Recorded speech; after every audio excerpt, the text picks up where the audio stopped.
Muy buenas, una semana más, curiosos y curiosas. Yo soy Daniel de Lisau, esto es El Curioso Eslabófilo y en el programa de hoy vamos a hablar de, pues, una serie de temas. Sí, hoy no vamos a hablar de manera amplia sobre un tema en concreto, hoy no vamos a tratar un monográfico en profundidad, sino que, bueno, vamos a tratar un par de cositas que, bueno, sencillamente me ha parecido interesante traer aquí al programa esta semana porque, bueno, son cosas tanto de actualidad como más culturales. Así que, primeramente, hablaremos de un nuevo libro que se ha editado en España sobre la historia de Rusia y después abordaremos la situación actual en Ucrania, aunque no hablaremos de la guerra, sino que hablaremos de la posible adhesión de la Unión Europea, de Ucrania a la Unión Europea, porque hay novedades al respecto. Así que, curiosos, curiosas, si les interesa el tema de hoy, les invito a quedarse porque en breve comenzamos.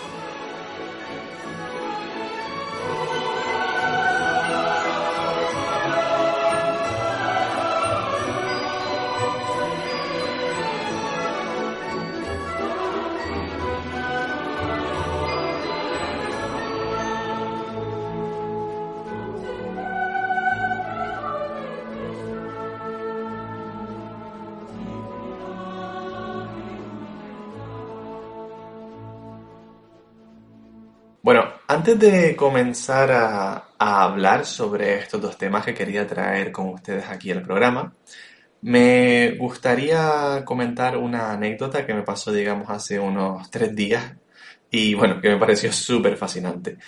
Entra dentro del rango de las curiosidades y como esto es el curioso eslabófilo, pues qué mejor manera que abordarlo aquí en el programa. Bueno, resulta que hace 3 días estaba terminando de leerme en ruso una novela policíaca llamada Leviafán, en español sería Leviatán, y escrita por el novelista ruso Boris Akunin. Bueno, como decíamos, esta es una novela policíaca ambientada en un barco, en el cual, como en toda novela policíaca, de lo que se trata es de tratar de desenmascarar al asesino que está cometiendo asesinatos en el barco.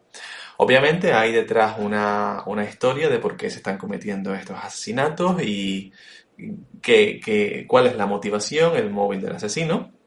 El móvil del asesino es que hay un tesoro que quiere descubrir, a través del cual solo se puede conseguir a través del cual de descifrar un maravilloso pañuelo hindú, ¿no? Es como una especie de historia, una mezcla entre novela policíaca e Indiana Jones. En el caso no nos interesa tanto abordar la temática aquí el argumento de la novela, sino una parte en concreto que es lo que a mí me llamó la atención y que me pareció súper curioso. En una parte de la novela hay un protagonista que es japonés y que debería, como todos los pasajeros de primera clase, debería llevar un anillo en el dedo de oro que le indicara como pasajero de primera clase. Pero el japonés no lo lleva y eso hace que el resto de los pasajeros de primera clase sospechen que es el asesino, por motivos que no vienen al caso. Luego se descubre que no es el asesino y que este pasajero japonés había decidido no ponerse el anillo en el dedo porque juntas las palabras inscritas en ese anillo formaban la palabra yap, como japonés. Pero yap es un término despectivo para referirse a los japoneses. Y entonces el investigador, porque siempre hay un investigador que trata de resolver los crímenes, le dice a un pasajero francés, debes entender que el pasajero japonés no se ha puesto el anillo por este motivo. Y le pone la comparación y le dice, porque eso sería como si tú, que eres francés, te pusieras el anillo y en el anillo estuviera inscrita la palabra Liagushatnik. Le repito de nuevo, Liagushatnik. ¿Por qué esto puede ser un insulto para los franceses, no? De hecho, yo estuve tuve que buscar la palabra porque no sabía lo que significaba. Y cuando fui al diccionario y busqué la palabra Liagushchatnik, lo que me salía era eh, que básicamente era un estanque natural de baja profundidad donde normalmente juegan los niños, se bañan los niños. Y yo me dije, coño, pero ¿por qué un estanque donde se bañan los niños puede ser como una manera despectiva, una manera despectiva de referirse a los franceses? Porque sería como decirle gabachos principalmente, ¿no? Y obviamente tuve que indagar un poco más, porque ese era el significado literal. Pero claro, esto nos lleva también a que la palabra Liagushchatnik tiene otra relación, una relación con otra palabra en ruso, con la palabra rana, que significa liegushka. Y ahí a lo mejor ya empezamos a entender por qué a los franceses se les dice despectivamente Liagushchatnik. Doy 3 segundos para que, 5 segundos, para que, bueno, si estás pensando en alguna razón, la adivines. A ver, intenta darle vueltas. Piensa un poquito, sé que no es fácil.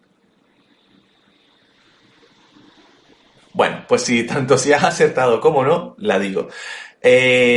Como decíamos, Liagushatnik, esta especie de estanque, y Liegushka, rana, obviamente tienen una razón, porque las ranas viven en los estanques. ¿Y qué tiene en común esto con los franceses? Pues que los franceses, señores y señoras, una parte de la gastronomía francesa, es que les gusta comer ancas de rana. Así que cuando un ruso se refiere a un francés como Liagushatnik, le está diciendo básicamente que es como, entiendo que es como un comedor de ancas de rana. De ahí la manera despectiva. En español lo traduciríamos como gabachos, ¿vale? Pero ese pienso, después de hacer muchas conexiones, que es el origen de la palabra, de la palabra rusa. Bueno, sencillamente eso, esta era como la anécdota curiosa del día que quería contar, no es nada más. Y bueno, ahora sí que vamos a pasar a hablar de el libro que me estoy leyendo, que bueno, paso aquí a comentarlo brevemente. El libro se titula Una historia breve de Rusia y está escrita por el autor británico Mark Galeotti. Eh, Tengo sentimientos encontrados con el libro. Bueno, y está editado en español, se me olvidaba decirlo, por Capitán Swing.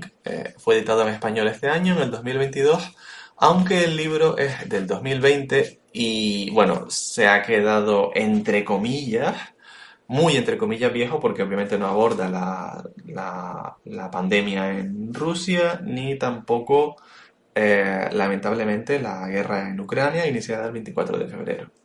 Pero el libro tiene muchas cosas interesantes que paso a comentar. Bueno, primero que nada, eh, el contenido del libro me parece bueno, pero no soporto nada de lo que veo en la portada, excepto el nombre del autor, me gusta.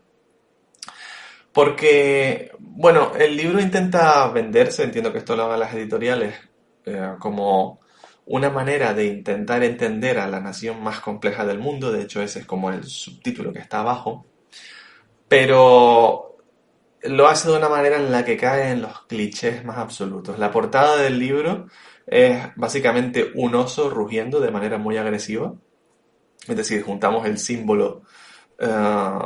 símbolo de la fauna propia de Rusia, junto con esa agresividad que se le supone al país. Y ese oso está vistiendo, bueno, tiene como sombrero una shapka ushanka, que es este sombrero de forro de piel que cubre las orejas, que tapa las orejas, y tiene como la estrella roja soviética en el frente del sombrero y con los colores estos de la era soviética que ya no se estilan, que es el rojo. Y es como... Me parece una mala portada porque por un lado es un libro que intenta hacer un intento loable de acercarse a Rusia, intentando alejarse de los tópicos y de los clichés, Pero el problema es que la portada precisamente lo que está vendiendo es eso. Y sí, yo entiendo de manera pragmática que los editores de Capitán Swing decidieran hacer esto para vender más, porque obviamente es lo que llama, pero me parece una contradicción muy grande entre una cosa y la otra. En cuanto a su autor, Mark Galeotti, es un autor especializado en Rusia, tiene un, digamos, un currículum impresionante en su intento de conocer a Rusia como país. Es decir, se formó en el College de Cambridge, en la London School of Economics, fue profesor de estudios profesionales en la Universidad de Nueva York, pasó un tiempo en Moscú, después en República Checa, investigó este país desde ahí, desde la República Checa, es miembro del consultor o think tank, como queramos llamarlo, Mayak Intelligence. Es decir, ha publicado anteriores libros sobre Rusia, como Tenemos que hablar sobre Putin y Russian Political War, Moving Beyond the Hybrid. Mm, es editor de la revista Global Crime. Luego también es miembro de consejos editoriales de Crime and Justice International and the Journal of Power Institutions in Post-Soviet Societies. El currículum de este señor sobre Rusia es impresionante y se nota que ¿cómo sería la palabra? Erudición con respecto al tema es cuanto menos importante. Ahora bien, este libro, que ha escrito Mark Galeotti, Una historia breve de Rusia, es un libro para los no especialistas. De hecho, ya el título lo indica, Una historia breve de Rusia. Es un libro para aquellos que están iniciándose en la historia de Rusia, que les interesaría más saber más sobre este país desde prácticamente la Edad Media, con la fundación de la Rus de Kiev en el siglo X después de Cristo, hasta la llegada de Putin, y es algo que se hace en unas 175 páginas. O sea, es un libro que pasa muy rápidamente por todos los periodos de la historia, pero que, sin embargo, siendo consciente de la brevedad con la que se tratan estos temas, pues da al final de cada capítulo una serie de lecturas recomendadas para animar al lector a que siga leyendo y profundizando en aquellas partes de la historia que más le gustan, ¿no? No obstante, a pesar de la brevedad de este libro, es un libro que no solo trata la historia objetiva de los hechos, sino que también pretende dar una interpretación. Es decir, es un libro que tiene una tesis propia. Me explico. Eh, Dentro del libro, en las primeras páginas, Mark Galeotti, en las primeras páginas de este libro de Mark Galeotti, hay una especie de proverbio, que según el libro es un proverbio ruso, que dice así: Rusia es un país cuyo futuro es fácil de predecir, lo que es impredecible es su pasado. A priori esta frase parecería contraintuitiva, ¿no? Porque lo fácil de predecir es el pasado porque los hechos ya han pasado y lo impredecible es el futuro porque, bueno, el futuro no existe, no podemos saber los hechos que han tenido lugar en el futuro. No obstante, y aquí está la curiosa aportación que hace Galeotti en este libro, esto en el caso de Rusia no es así. Y la tesis que Galeotti tiene en el libro que a lo largo de todo el texto va poniendo distintos ejemplos, es que Rusia a lo largo de su historia, incluso cuando todavía no era Rusia, cuando era la Rus de Kiev, eh, ha tenido que intentar encontrar, para hacer frente a los problemas del presente, que en el caso del Estado ruso siempre fue una combinación, estos problemas siempre fueron una combinación de una expansión del territorio que parecía infinita y por tanto que cada vez era más difícil de controlar. Y por otro lado, intentar mantener una sociedad más o menos estable, sin grandes tumultos. Muchas veces, debido a estas dos situaciones, que en muchos casos se combinaban entre sí, se complementaban entre sí estos dos problemas, muchas veces los dirigentes de Rusia tuvieron que reescribir el pasado para enfrentarse a esos problemas en el presente, ¿no?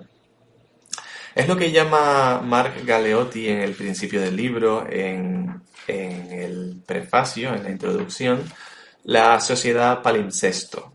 Un palimpsesto es esa especie de libro, normalmente hecha de pergamino, es un libro medieval normalmente hecho de pergamino, en el cual muchas veces lo que se hacía era escribir en ese pergamino y cuando hacía falta escribir de nuevo en él, porque bueno, faltaban materiales y no era posible hacer nuevos pergaminos porque era caro y difícil de hacer, entonces se raspaba ese pergamino hecho de piel y se volvía a escribir encima.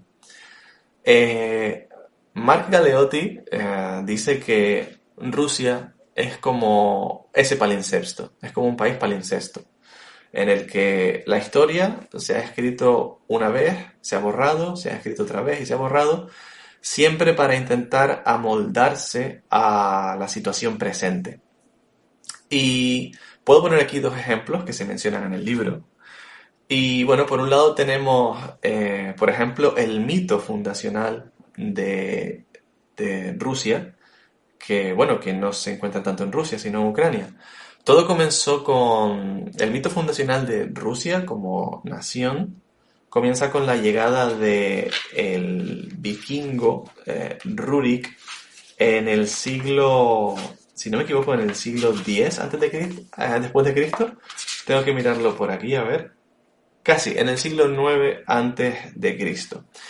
Perdón, después de Cristo, en el siglo IX después de Cristo. En el 862 después de Cristo, que es cuando llega el vikingo Rurik a Rusia y llega hasta la ciudad de Novgorod, digamos en el norte de Rusia, cerca de lo que hoy es San Petersburgo. Bueno, según el mito fundacional, lo que en ese momento fue una invasión vikinga, después, con la reescritura de la historia, siglos más tarde, según quienes reescribieron la historia, lo que pasó fue lo contrario. La sociedad rusa estaba en un tumulto, bueno, la sociedad de los Rus, eslavos de la época, estaba en un tumulto muy grande, no había un orden de gobierno, había luchas intestinas entre facciones, y entonces lo que se produjo no fue una invasión, sino que esas distintas facciones le dijeron a Rurik, ven, porque nosotros, y gobiérnanos, porque nosotros no podemos gobernarnos a nosotros mismos. Es decir, lo que literalmente era una invasión, en la historia reimaginada después, se convirtió en una invitación por parte de los invadidos, ¿no? Este es el primer caso de, de, de reimaginación histórica de lo que sería la nación rusa. Y después hay otro ejemplo, y no quiero poner más para no hacer spoiler, pero y después hay otro ejemplo, siglos más tarde, en el siglo XVII, a mitad del siglo XVII, cuando se produjo la división de la Iglesia Ortodoxa rusa entre los viejos creyentes y los nuevos creyentes. ¿De qué va todo esto? Bueno, resulta que a mitad del siglo XVII la sociedad, el Principado de Moscovia, que ya era, digamos, la ciudad, entre comillas, estado eslava más grande de la región, se encontraba en plena expansión y a su vez había salido de un periodo de guerras e invasiones muy largo tras la muerte del primer zar Iván IV el Terrible, que se conoce en España, Iván Grozny, Iván IV el Terrible. Y esta división en la iglesia se produjo en ese contexto. Y bueno, ¿en qué consistía esta división eclesiástica?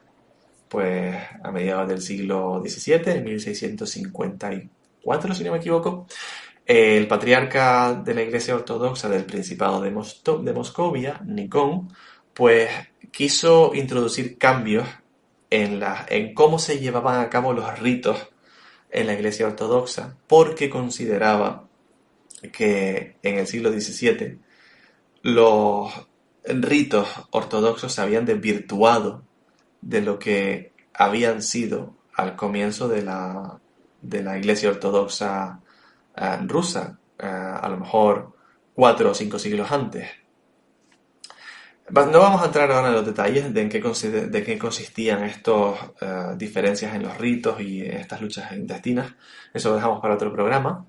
Lo importante aquí es que lo irónico del asunto es que esa vuelta a la tradición que quería implantar el patriarca Nikon lo hizo de una manera totalmente errónea, en el sentido de que para volver a la tradición lo que hizo es que intentó copiar los ritos ortodoxos de la Iglesia griega del siglo XVII, cuando en realidad los ritos que estaban funcionando, ortodoxos que estaban funcionando en Rusia hasta entonces, eran más parecidos a los ritos bizantinos del siglo X que a los ritos griegos del siglo XVII, que es con los que el patriarca Nikon quería volver a la tradición, ¿no?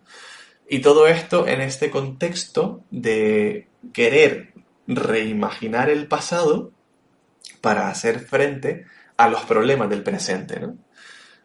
Bueno, esto a su vez creó otros problemas porque hubo digamos, la sociedad del Principado de Moscovia se dividió entre viejos y nuevos creyentes, pero bueno, eso es tema para otro podcast, como decíamos antes. Y aquí vemos lo que comentábamos, otro caso de historia reimaginada de Rusia.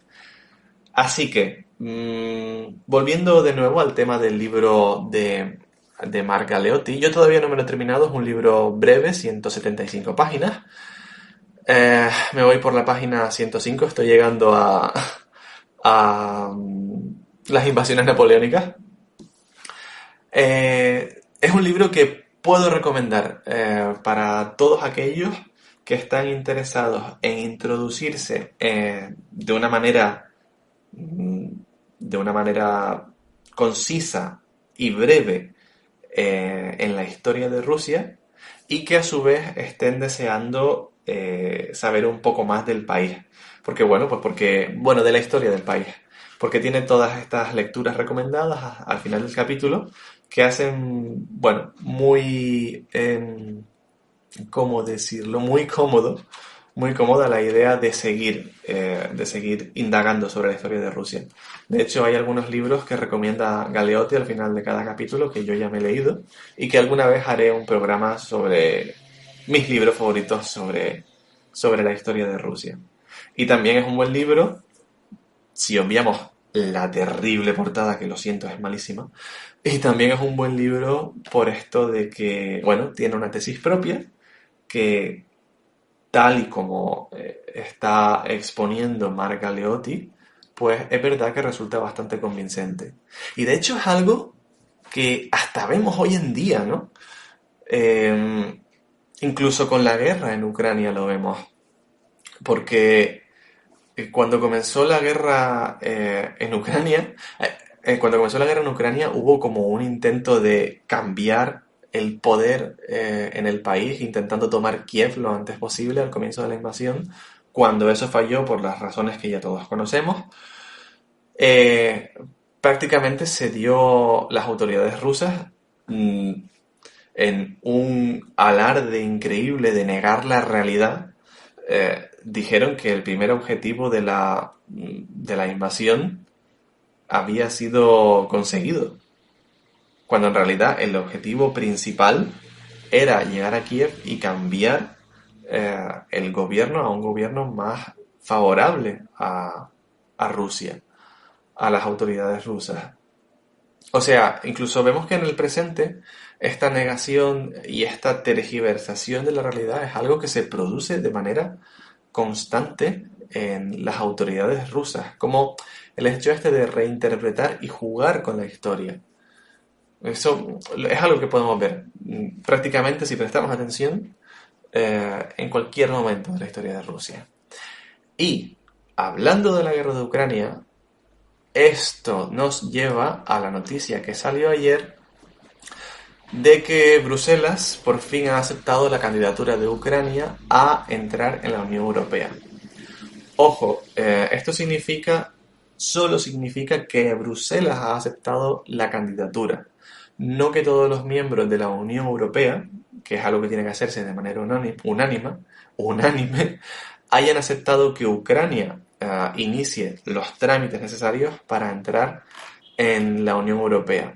Eso es algo que se va a hacer, si no me equivoco, la semana que viene, creo que el 24 de junio, que es cuando se van a tener que reunir sí, entre el 23 y el 24 de junio, que es cuando se reúne el Consejo Europeo, que es cuando se tienen que reunir todos los representantes de los Estados miembros para decidir si se aceptan los trámites, si se acepta esta posible adhesión de Ucrania en la Unión Europea para a partir de ahí iniciar los trámites. Es algo que no va a pasar en breve, ni mucho menos. De hecho, yo le doy como mínimo, dependiendo de lo que dure la guerra, pero yo le doy como mínimo a esto 9 años si la guerra termina mañana, más si tarda años en terminar. Porque, bueno, la entrada de Ucrania a la Unión Europea está condicionada a reformas muy, muy, muy profundas que la alejarían definitivamente de Rusia para integrarla en la Unión Europea. Y bueno, eso a su vez hace que estas reformas muy profundas, eso a su vez hace que necesiten muchísimo tiempo para llevarse a cabo, porque en un país prácticamente destrozado como por la guerra como es Ucrania ahora mismo, pues el Estado de Derecho prácticamente, siempre que hay una guerra, el Estado de Derecho sufre mermas importantísimas. Eso es algo en lo que van a tener que trabajar muchísimo, en la independencia en la separación de poderes, del legislativo, el ejecutivo y el judicial. Tienen que trabajar más para mejorar el Tribunal Constitucional, tienen que aplicar leyes para controlar a los oligarcas ucranianos, porque en Ucrania pasa algo parecido en Rusia con respecto a la economía, que es que esta está prácticamente controlada por un grupo pequeño de oligarcas que a su vez tienen una gran influencia política. Tienen que también, que es algo característico de la Unión Europea,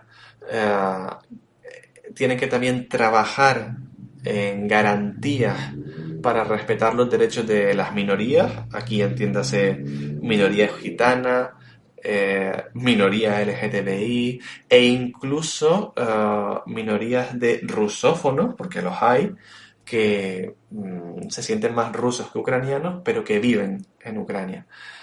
Es decir, esta posible adhesión de Ucrania a la Unión Europea, que es algo que se sobreentiende que va a pasar, pero es algo que tardará mucho en pasar porque hay muchas, muchas cosas que reformar dentro de Ucrania, e incluso en el aspecto puramente económico. Es decir, tienen que hacer reformas económicas para intentar equipararse a la Unión Europea. Pongo el ejemplo de que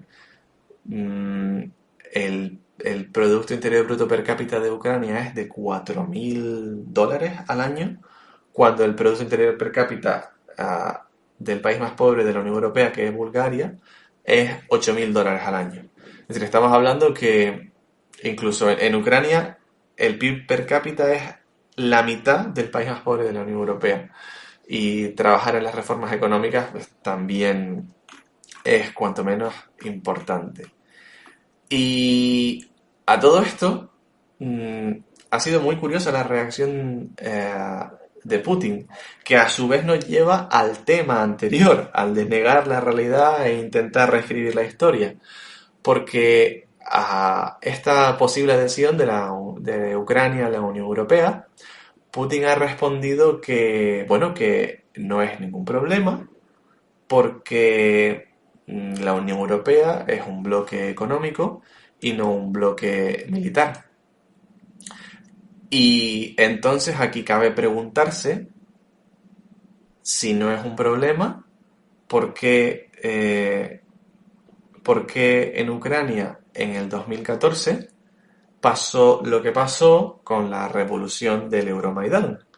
Porque si miramos atrás en el tiempo, la revolución del Euromaidán del 2014 se produjo después de que por aquel entonces presidente de Ucrania, Viktor Yanukovych, se negara a firmar un tratado de asociación con la Unión Europea, algo que decepcionó muchísimo a una gran parte de la población ucraniana, que fue la que se manifestó después en la Plaza Maidán en Kiev, y esto a su vez derivó pues en una revolución que pedía cambios no solo en este sentido, sino también acabar con la corrupción, otro problema que también tiene que solucionar, por cierto, Ucrania, acabar con la corrupción, acabar con el oligopolio de los oligarcas, mejorar la economía, etcétera.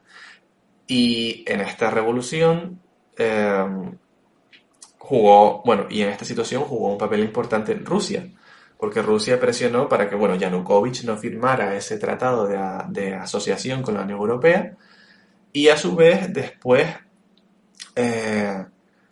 fomentó el conflicto en el este de Ucrania, en las regiones de Donetsk y Lugansk.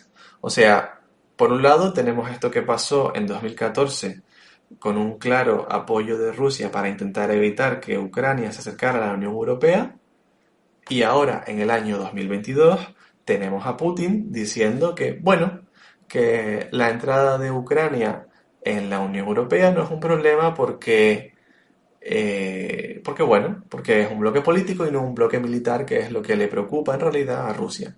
O sea, ¿en qué sentido? Es decir, vemos una situación en la que el pragmatismo de la realidad se impone porque ahora mismo las autoridades rusas no pueden hacer nada por impedir a Ucrania entrar más tarde o más temprano en la Unión Europea, y esto a su vez supone prácticamente una negación de los hechos del pasado, de algo que intentó llevar a cabo Rusia para intentar que Ucrania se acercara a la Unión Europea, y que bueno, ahora con esta postura, con esta nueva postura, pues prácticamente niega todo lo anterior que ha hecho. Y aquí vemos otro ejemplo de lo que Marc Galeotti decía en su libro, de una manera de reescribir el pasado para adaptarnos al presente. Y no sé, me parece fascinante. Aquí tenemos un ejemplo práctico de esto. Y bueno, estas eran las novedades que quería comentar sobre Ucrania, sobre su posible adhesión a la Unión Europea. Esperemos que tarde o temprano lo consigan, porque es algo que el país ha estado anhelando desde prácticamente una década, si no más. Cuando uno va a Ucrania solo ve banderas de la Unión Europea por todos lados, incluso en edificios públicos donde no debería verlas. A tal nivel llega ese deseo de adhesión a la Unión Europea. Así que esperemos que lo consigan algún día y que, bueno, se unan al club europeo, que con sus imperfecciones, muchísimas imperfecciones, pues tiene más beneficios que inconvenientes. Curiosos, curiosas, eso ha sido todo por hoy. Espero que les haya gustado mucho el programa. Espero que hayan aprendido muchas cosas, que se queden con ganas de saber más, que de eso se trata la curiosidad. Y bueno, disfruten del fin de semana y nos vemos en el próximo episodio. ¡Hasta luego!